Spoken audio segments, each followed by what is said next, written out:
As a collector Sambalpur, I was staying on the bank of river Mahanadi. The Hirakud Dam was visible. During rainy season, the river was full of water. My love for Mahanadi started from that date and it continues till date. Mahanadi is a major river of Orissa. Hirakud Dam is known for its multi-purpose project. It has added a lot of prosperity to people of Orissa, agriculture, power, many other areas, even as a tourist destination. So Mahanadi is playing a very major role in Orissa, development of the people of Orissa. Ganga को पहली बार हमने देखा इलाहाबाद में, जब मैं इलाहाबाद पढ़ने गया 1977 में और इलाहाबाद यूनिवर्सिटी में एडमिशन लिया तो सारे बच्चों ने मिलकर बोला चलो संगम स्नान करके आते हैं।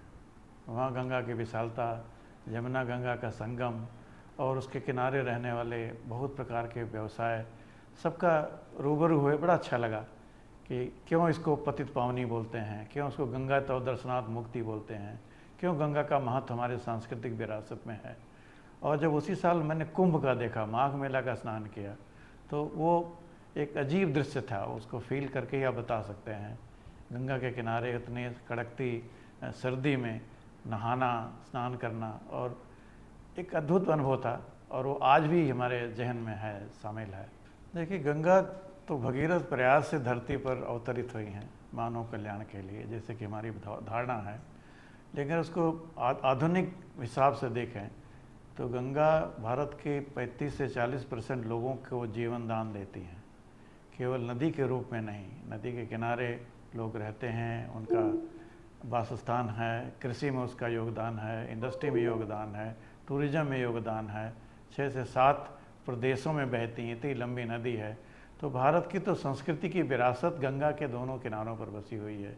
इसलिए गंगा को तो हम बोलते हैं कि महानदी का पानी तो मीठा होता है, लेकिन गंगा का पानी तो अमृत है।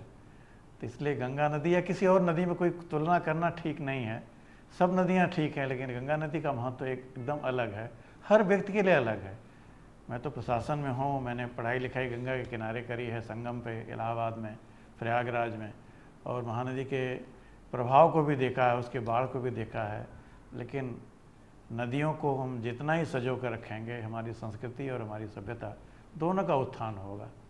और ये केवल एक युग की बात नहीं, युगे युगे वाली बात है कि बहुत दिन तक इसका स्थान रहेगा।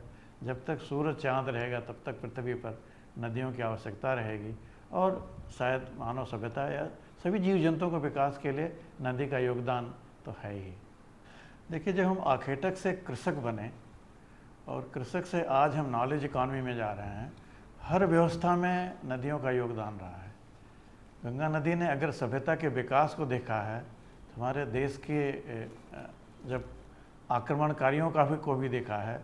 और आज अगर हमने ग्रीन रेवोल्यूशन करी है और हमने इंडस्ट्रियल रेवोल्यूशन किया है, नॉलेज रेवोल्यूशन कर रहे हैं, जनसंख्या जो हमारा ह्यूमन रिसोर्स एक संबल के रूप में निकल रहा है, उन सब के पीछे नदियों का स्थान है। कारण इन गंगा के किनारे चाहे ग्राउंड वाटर हो, चाहे फ्लो वाटर हो, चाहे गंगा के दोनों तरफ घाटों की व्यवस्था हो, या इंडस्ट्रियल वेस्ट को सुधार कर उसको निर्मल, अविरल और सहज बनाने की व्यवस्था हो, सबका योगदान कृषि व्यवस्था पर है, इंडस्ट्रियल पार्ट पर है, और उसके ज़्यादा आज के तारीख में तो टूरिस्ट पर है। ये जो हमारी सांस्कृतिक राजधानियां हैं, चाहे बनारस हो, चाहे प्रयागराज हो, पटना हो, गंगा सागर हो, सबका किनारा गंगा के किनारे है। तो ये केवल एक कम्युनिटी का विश्वास नहीं है, पूरे भारत का विश्वास है। इसीलिए हम बोलते हैं गंगा को, गंगा एक नदी नहीं है, गंगा सभ्यता की जननी है और सभ्यता का वाहक भी है। इसलिए जब हम निर्मल गंगा, अविरल गंगा की बात करते हैं, या जब नमामि गंगे का प्रोजेक्ट शुरू हुआ, इसी से लोगों का उसमें योगदान है। आपने नदियों का विकास देखा होगा, यूरोप की नदियां हैं जिसको कंस्ट्रक्शन के हिसाब से देखा गया है, रिवर फ्रंट बेसिन बनाया गया है, उसका कंस्ट्रक्शन वैल्यू बढ़ेगा। साबरमती फ्रंट है या हरिद्वार में घाट बन रहे हैं तो उसका एक इकोनॉमिक वैल्यू बढ़ रहा है, लेकिन स्पिरिचुअल वैल्यू में गंगा का कोई सानी नहीं है, कोई मुकाबला नहीं है।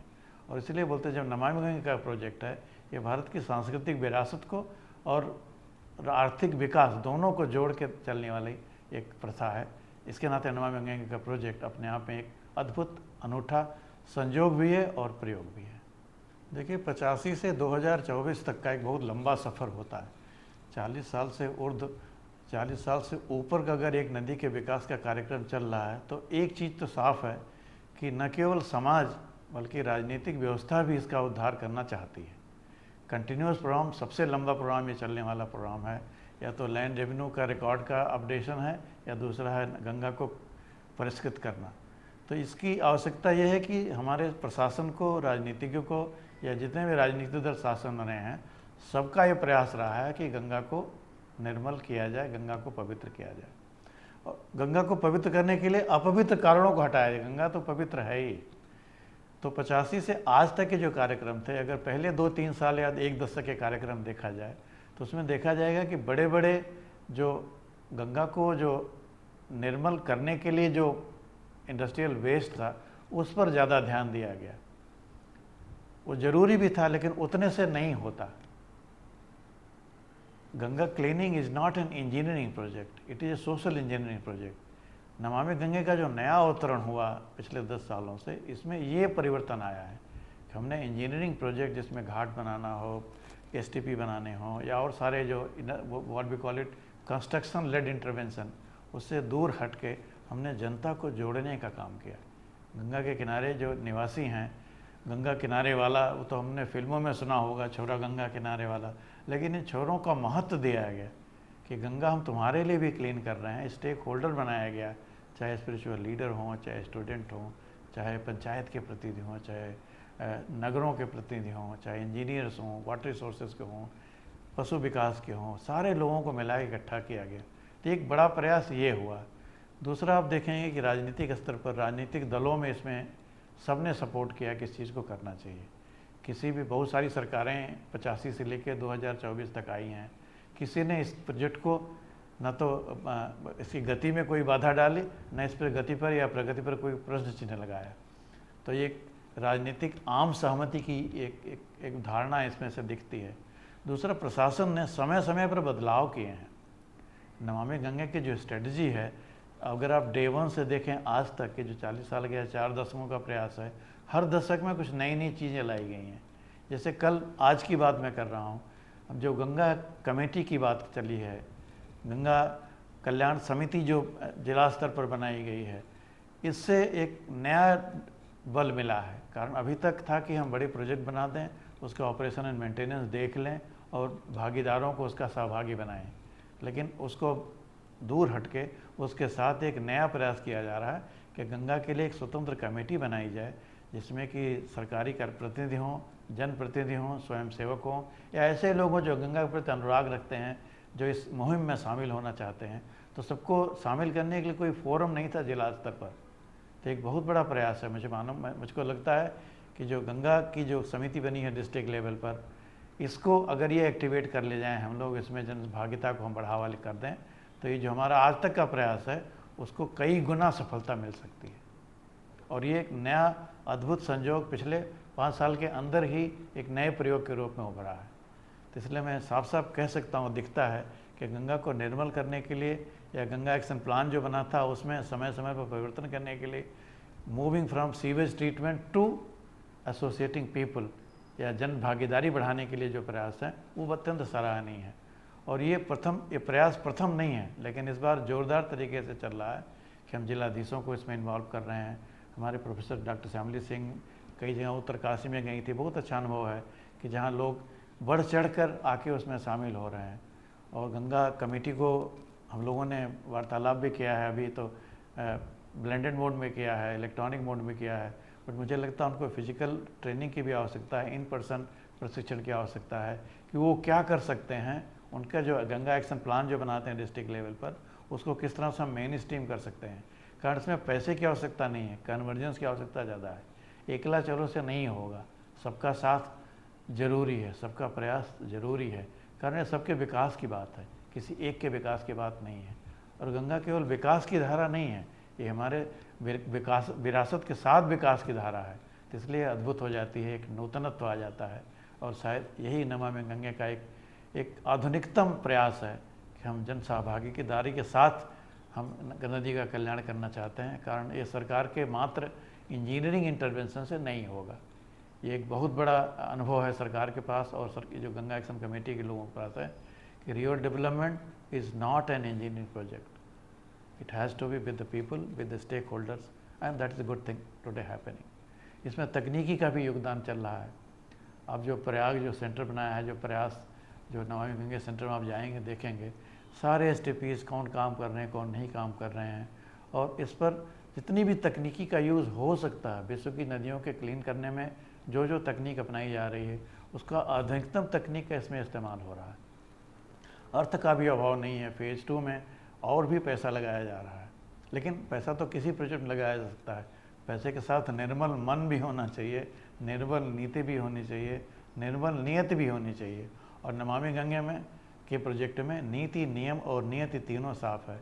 कारण ये सरकार का प्रयास नहीं है, केवल प्रशासनिक प्रयास नहीं है या किसी एक अनुष्ठान का प्रयास नहीं है, जिसमें सबकी भागीदारी है।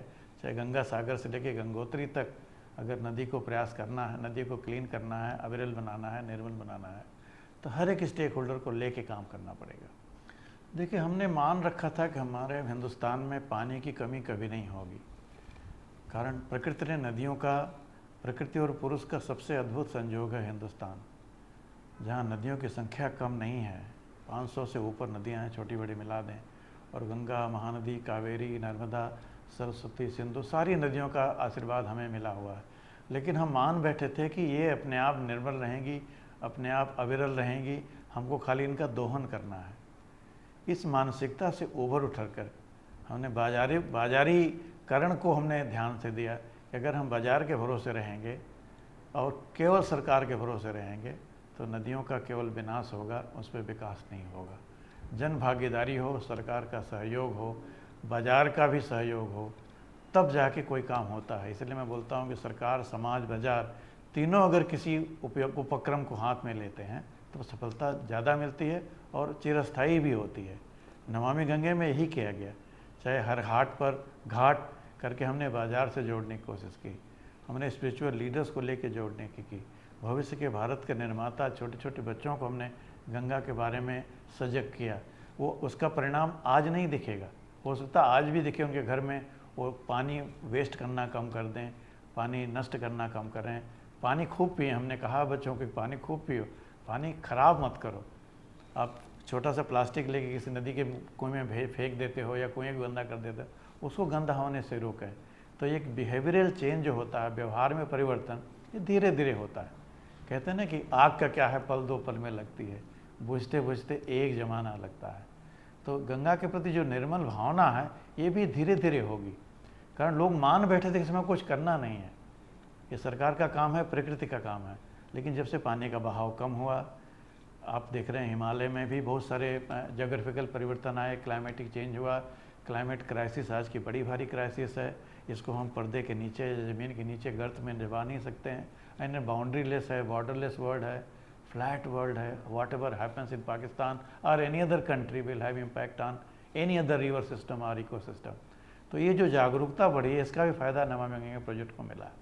कारण लोग आज कॉन्शियस से, आप देख रहे हैं दिल्ली में 50 के आसपास टेम्परेचर पहुंचा है, तो प्रयागराज के पास भी तो 49 पहुंचा होगा, गंगा सागर में भी तो वही टेम्परेचर बढ़ा होगा। तो जो बढ़ती धूप, चिलचिलाती धूप, अब तक लगता था कि गर्मी का मौसम है, लेकिन अब लगता है गर्मी का मौसम नहीं है। It is not matter of 4 seasons, it is हमारे कुकर्मों का प्रतिफल है। हमने प्रकृति का दोहन किया, निर्विवाद दोहन किया, और आज उसका प्रतिफलन है कि हम देख रहे हैं climate change has become such A disaster which is virtually a man made disaster और ह्यूमन मेड डिजास्टर। तो हमें अपनी जिम्मेदारी भी लेनी पड़ेगी, और जिम्मेदारी के प्रयास में ही निर्मल रखना, क्लीन रखना और पानी का संरक्षण करना। कारण सभी बोलते हैं कि ऑयल का युग ख़त्म हो गया है, पानी का युग शुरू हो गया। इंडस्ट्रियल रेवोल्यूशन के जो 4-5 स्तर हैं, चाहे वो स्टीम इंजन से शुरू हो, वहाँ भी पानी की ज़रूरत थी, या कोल फायर्ड हो, एनर्जी लेड हो, उसमें भी कोल की ज़रूरत थी। ऑयल में भी धरती से ही तो ऑयल आप खींच रहे हैं, लेकिन ऑयल, कोल एंड स्टीम के बदले आज नॉलेज इकॉनमी में भी पानी का उतना ही महत्व है। कारण आज 8 बिलियन से 9 बिलियन लोग हैं, हिंदुस्तान में भी 140 करोड़ लोग हैं। इनको अगर पानी नहीं मिलेगा, आप तो दवाई खाना तो खरीद भी सकते हैं, पानी कहाँ से खरीद के लाएंगे? 140 करोड़ लोगों को पानी से कहाँ से लेके आएंगे? तो इसलिए पानी का महत्व समझिए, और ये समझने के लिए ही नज करना, लोगों के व्यवहार को परिवर्तन करने के लिए उनको जानकारी देना, जैसे ट्रैफिक रूल आप बता रहे थे कि ट्रैफिक में हम गाड़ी खरीदना जानते हैं, गाड़ी चलाना भी जानते हैं, लेकिन इतनी मरने की भी क्या जल्दी है कि आज ही मरना, हम शहीद बन के क्यों घूमते हैं? We are not a live blood donor कि आज ही मर के दिखाएंगे। अरे ज़िंदगी बनी है, एक जीवन मिला है, आपने गाड़ी ली अपने आप को एक स्थान से दूसरे स्थान तक ले जाने के लिए। जल्दी है ठीक है, लेकिन किसी के ऊपर चढ़ के इतनी तेज़ गाड़ी चलाएं या लोगों को क्षतिग्रस्त करें, स्वयं को भी क्षतिग्रस्त करें। आज जानते हैं जितने लोग टेररिज्म में नहीं मर रहे हैं, जितने लोग वार में नहीं मर रहे हैं, उससे ज़्यादा लोग ट्रैफिक वायलेशन और ट्रैफिक एक्सीडेंट से मर रहे हैं। और ये शुद्ध मैन मेड और ह्यूमन मेड क्रिया है। अगर 70 मीटर की डिस्टेंस रखें दो गाड़ियों के बीच में, कभी मृत्यु नहीं आएगी। टेक्निकल फेलियर हो सकते हैं, उसका कोई निदान नहीं है, लेकिन जो मैन मेड है, ओवर स्पीडिंग है, to be in a hurry all the time in a crazy mood and then छोटी छोटी बात पे झगड़े करना, ट्रैफिक रिलेटेड जो वायलेंस है, इतना सरकार ने सख्ती की है कि पेनल्टी हो रही है, कैमरे लगाए गए हैं बड़े बड़े रोड्स पर, लोगों को व्यवहार परिवर्तन करने के लिए हुआ जा रहा है। लेकिन जब ट्रैफिक में लोग पढ़े लिखे लोग गाड़ी चला रहे हैं और वो इतनी जल्दी जल्दी कूद कूद के मर रहे हैं, जैसे लग रहा हो कि आज नहीं मरे तो कल हो सकता चांस ना मिले, ये तो चीज़ ठीक नहीं है। वो शायद नदियों के विस्तार में भी यही बात आ रही, अगर हम आज नहीं सुधरे तो कल शायद बहुत देर हो चुकी रहेगी। और नमामि गंगे में इसी बात को हम बार बार समझाते हैं कि आज उतना ही महत्वपूर्ण है। Power of now is more important than power of tomorrow. आज अच्छा आज ही बेहतर कल की गारंटी है। आज का दिन अशुभ हो और कल का दिन ही शुभ होगा, ये मानना ही गलत है। मैं तो इस बात को मानता भी नहीं हूँ। और नमामि गंगे हम power of now, urgency of climate addressing and climate focused development, ये आज की आवश्यकता है। अगर इसको हम इग्नोर करेंगे, we will pay bigger price, higher price and whole humanity will pay. देखिए, रिवर बेसिन मैनेजमेंट का एक बहुत बड़ा प्रयास चल रहा है। आपने सुना होगा, जानते भी हैं कि रिवर लिंकिंग की बात चल रही है कि जो एक्सेस वाटर उसको ट्रांसफ़र किया जाए इन डेफिसिट एरिया। एक बहुत बड़ा भगीरथ प्रयास है, शायद इसका भी नंबर आ रहा है। धीरे धीरे सरकारें इस पर प्रयास करेंगी, बट इसके लिए जन सहमति ज़रूरी है। पहले इस पर lot of messaging is required कि इसका फ़ायदा मिलेगा। कुछ जगहों पर हुआ भी है, केन बेतवा में, मध्य प्रदेश में कुछ काम हुए हैं, कुछ और प्रदेशों ने इस पर छोटे छोटे प्रयास किए हैं।